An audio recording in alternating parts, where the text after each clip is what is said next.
Oh, finally got some access to this kind of shit out. Oh yeah.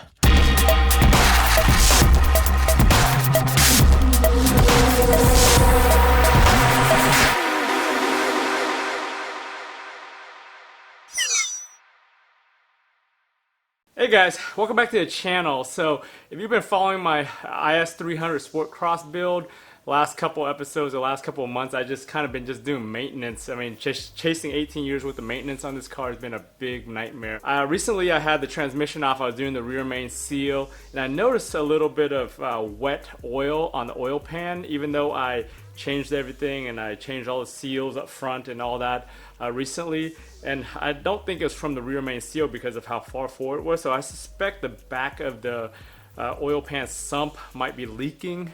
So what I'm going to do today, since I have the transmission off and I can tilt the engine forward to get the last 6 bolts on there, those are the hardest bolts to get. The front bolts are pretty easy. You either have to jack the engine up or drop the cross member. Today, since I have the transmission off already, I'm going to be able to jack and tilt the engine forward and get those 6 10mm bolts out, and then that way I can take that oil pan down, clean it up, put some new form in place gasket on it, and put it back up and guarantee that it doesn't leak on me in the future. So anyway, stay tuned.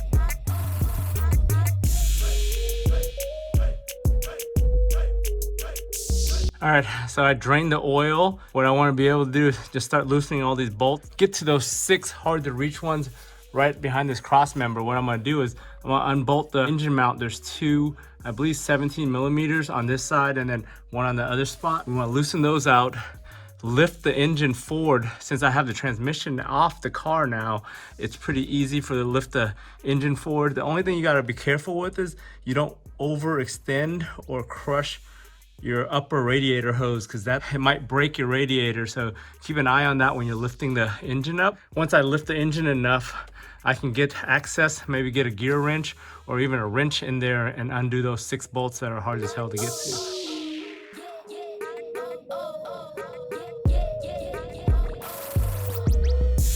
Yeah, even if you don't have the transmission off the car, you will be able to do the same thing by just unbolting the mount.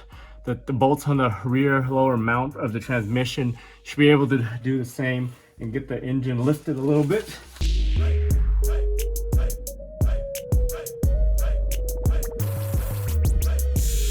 So yeah, you don't want to take the bolts out. You just want to loosen them enough where the engine mount will have some play when you lift it up.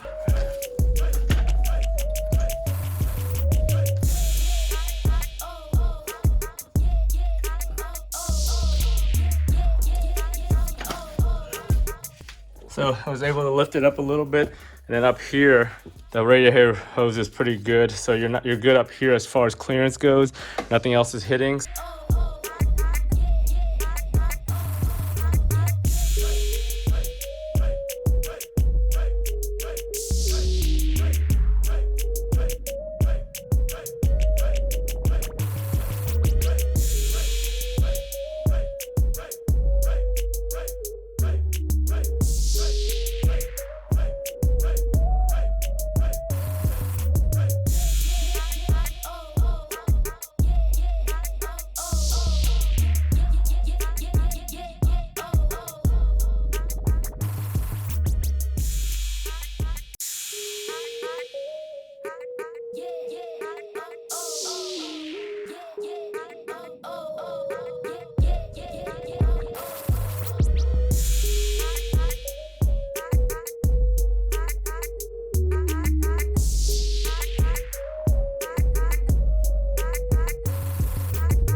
I'm stuck on these last 2 bolts right here on the cross member.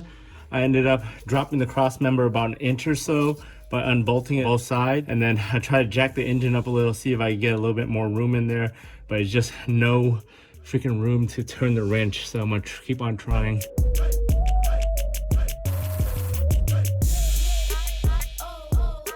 I had to jack up the front of the engine a little bit just to lift the engine off the engine mounts. With the cross member dropped like this, free up a little bit of space back here to get my fingers in, but it's a little bit sketchy here with this 2x4. It's the only way I can get the engine up, because if I just jack the rear up, it just tilts the engine, which doesn't really help me get any access. So hopefully I can get some room now.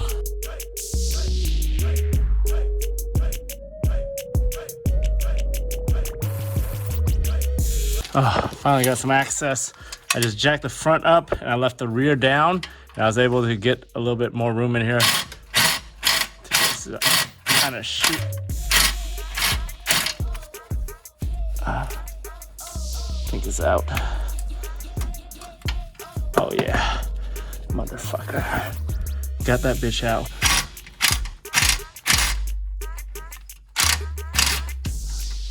Just spin, that's all you just spin. Figure out, motherfucker. Oh yeah, bitch. Fucking out, motherfucker. All right.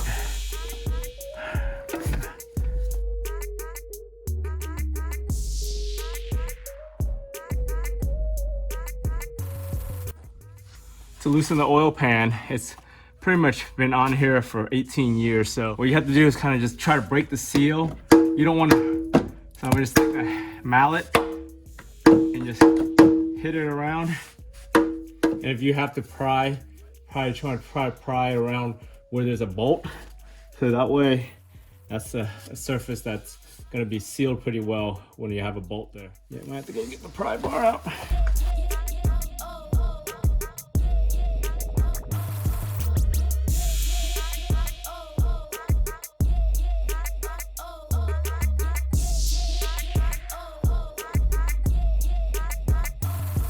Oh yeah, dropping that oil pan was a pain in the ass. That guy right there was a pain in the ass. Kind of started it with getting into it with a little razor blade. I hammered it in, and then I ended up using that your regular paint scraper. Kind of got it right into there, and then once you break that, everything else just comes right off. So I'm gonna end up cleaning this. And then I gotta clean up here, the surface, the aluminum surface there, just make sure it's all degreased and super clean. Get rid of all the old stuff in the threads and everything else too.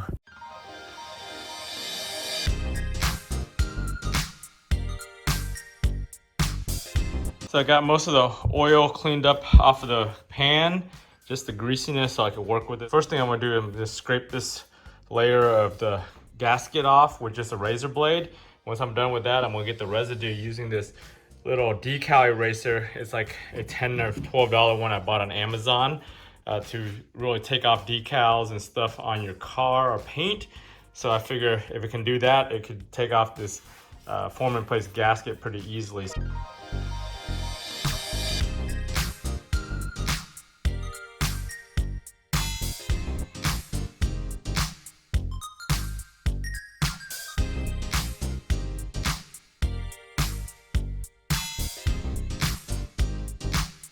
So that little rubber adhesive eraser was kind of garbage. I think it's too soft and delicate to get most of the stuff off. So I tried to get it off. I used the brake clean on it and it helped dissolve some of it and get it off. So what I'm gonna try now, I'm gonna try this little wire wheel thing. It's not a metal wire wheel, it's like a bristle, like a hard bristle. So let's see how that does on this thing.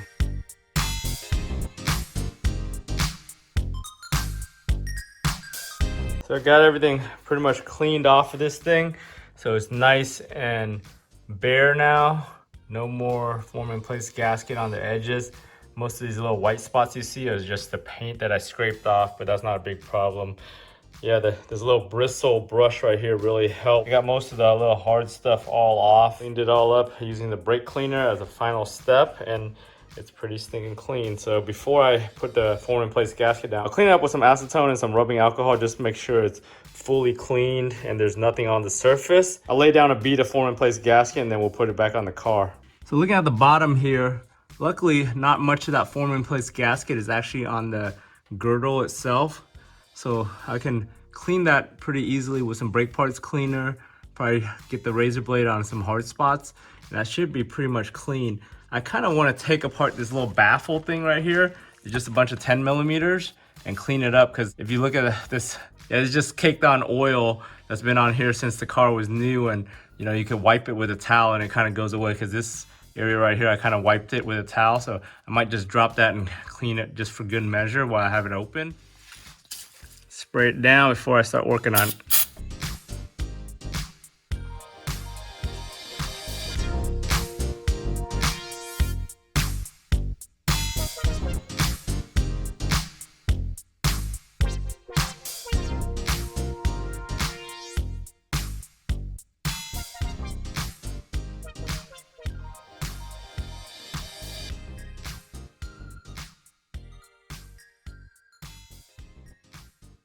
I got it wiped down pretty clean. I'm gonna take this piece of red Scotch-Brite.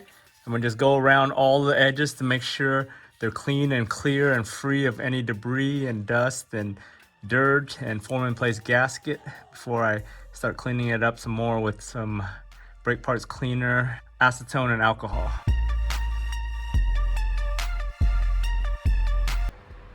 So I took that little baffle thing out and then the strainer.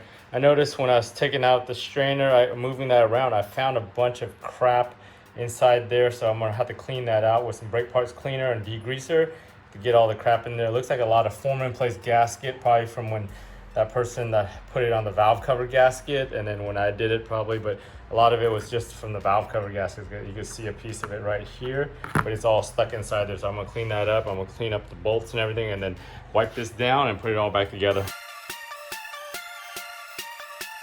I cleaned this up as best as I could. Still got some just caked on oil. That doesn't really matter anyways. I got the pickup one and the strainer all cleaned up, so I'm gonna put it back in the car now. Get under here, clean up all the edges with some acetone now. Reason why you want to use acetone, it dries really fast. It's a solvent, so it gets rid of like any leftover form in place gasket or anything on the surface, and it dries really fast. Yeah, but look at that ball of, it's all the aluminum dust. You want to get it towards the inside lip because that's where the real gasket bead really builds up on the pan. But yeah, you also want to get the flat surfaces as much as possible and get the backside really good because that's the area that's most notorious for leaking, towards the back here. The acetone soak in so it dissolves anything that you don't want on the surface. Now, we'll just go over the same surface with some rubbing alcohol just to make sure it's completely free of any oils and contaminants.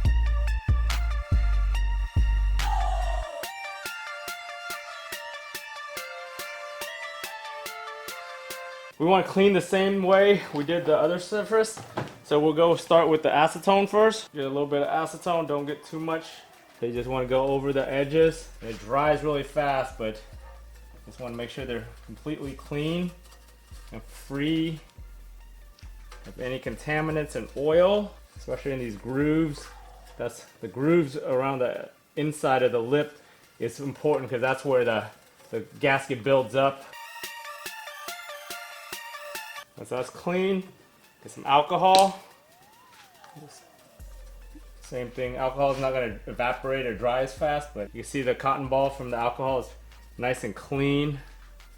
Nothing on it, which is a good sign that the acetone cleaned most of the dirt off. Give it a couple minutes to dry and then we'll start putting the gasket material on here. So it's very important that you guys only use Toyota packing material, which is the FIPG, which is form in place gasket. It's the 103 version from Toyota. Don't use anything else because you never know how good it's gonna be or if it's gonna hold up to the oil. I've seen some guys online use like some stuff from Kia or some of these other manufacturers and it didn't work. They ended up getting a leak a couple weeks after they put it in. You want to make sure you use Toyota's 103 form in place gasket. You get the stuff on Amazon. This is where I actually got mine on Amazon. It was like $17 on Amazon. So I'll have a link in the description if you guys want to get this stuff. And the beauty of this stuff, it comes with this little winding thing that lets you wind the tube up. I've used it a couple times already on all my other seals that I've been doing. It's already open. But yeah, you want to just put this on. For this one, I'm going to start on the inside because that side is very critical as far as leaks go, because that's usually where a lot of people get their leaks, just because it's a hard place to get to really tighten the bolts down and then evenly covered there in case you run out or run low on this back edge. But I'm going to just start on the inside. I'm going to run a bead on the inside edge of this.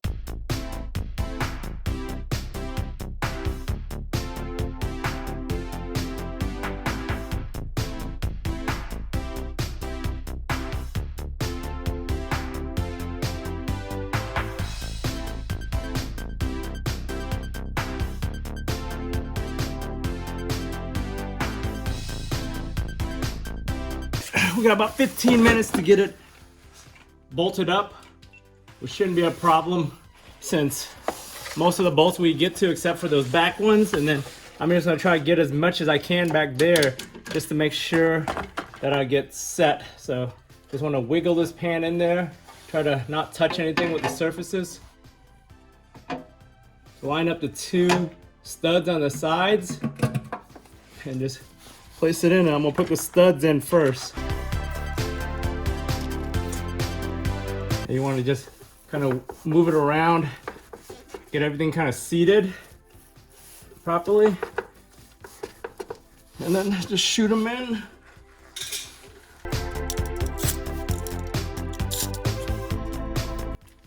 And you just probably want to put them in evenly across in a crisscross pattern if you can.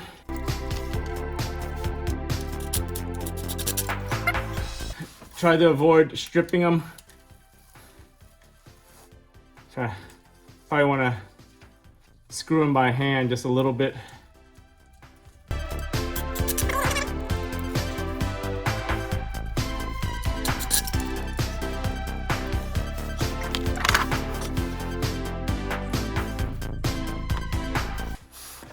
Careful, lots of form in place gasket squeezing out the side, which is a good thing because you want that, because that's forming the actual seal. It's helping form the seal around the edges.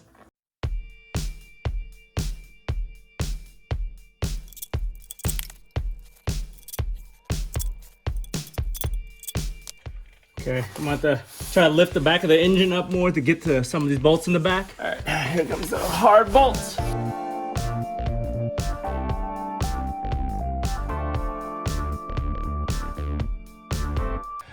I got pissed off. I couldn't get to those 2 screws up here, or even the 3 or 4 screws up there. So what I ended up doing was just undoing the cross member bar right there. I took it off, left it off to the side. It was like 6 14 millimeters and then a 17 millimeter that held it to that thing right there. So I went ahead and just did that just because I needed to get to these bolts before the FIPG dried up. I'm gonna just shoot them in now and try to get that last one that's hard as hell to get to. Should have done this from the beginning. Would have made my life easier to reach these bolts. Some of these aren't that bad to get to. It's just, even if you had a swivel, you kind of got to get it square in there to turn it, because you can't really turn it at an angle. You're gonna cross thread it. It's just a matter of just getting it in the hole and then keeping it stay so you can turn a couple threads.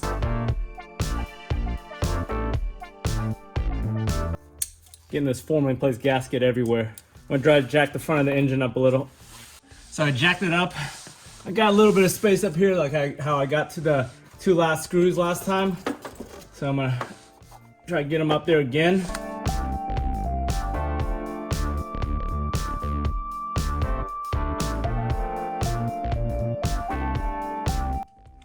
All right, now that I've got a little bit of angle on this, I can turn this a little bit.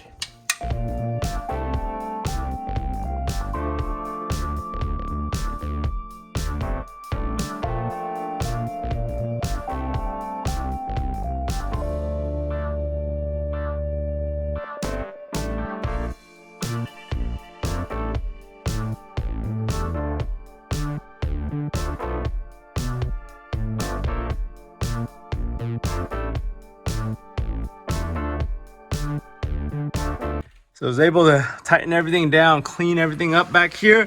Since I had that crossbar taken off, I decided to clean my steering rack and I cleaned the oil pan girdle of all the crap that's built on there over the years. And then I discovered, it looks like the last owner put in some figs bushing. So I noticed that they were purple. Before I cleaned them, they were all black, so I couldn't tell. But once I cleaned them up, they were purple. So they looks like they're the figs ones. Pretty much done under here. I need to fix this bellow one day too, so.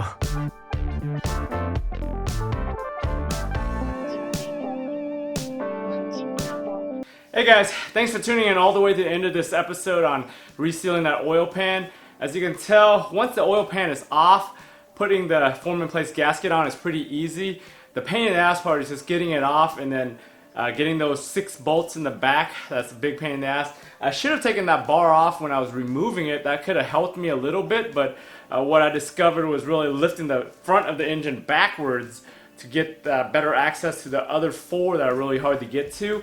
Before I was trying to tilt it from the back forward, and I couldn't really get the right angle, but when I turned it the other way, I was able to kind of get a wobble socket with a 10mm on it and shoot those 4 off that were really giving me a big pain. Anyways, if you guys found this video useful, give it a thumbs up. If you haven't subscribed to the channel already, don't forget to subscribe to the channel. Stay tuned. I still have to put the transmission in and all this other stuff on this car and get it all back together, so I'll have that in a future episode, but I just wanted to knock this oil pan out of the way. Thanks for watching. I'll see you guys next time.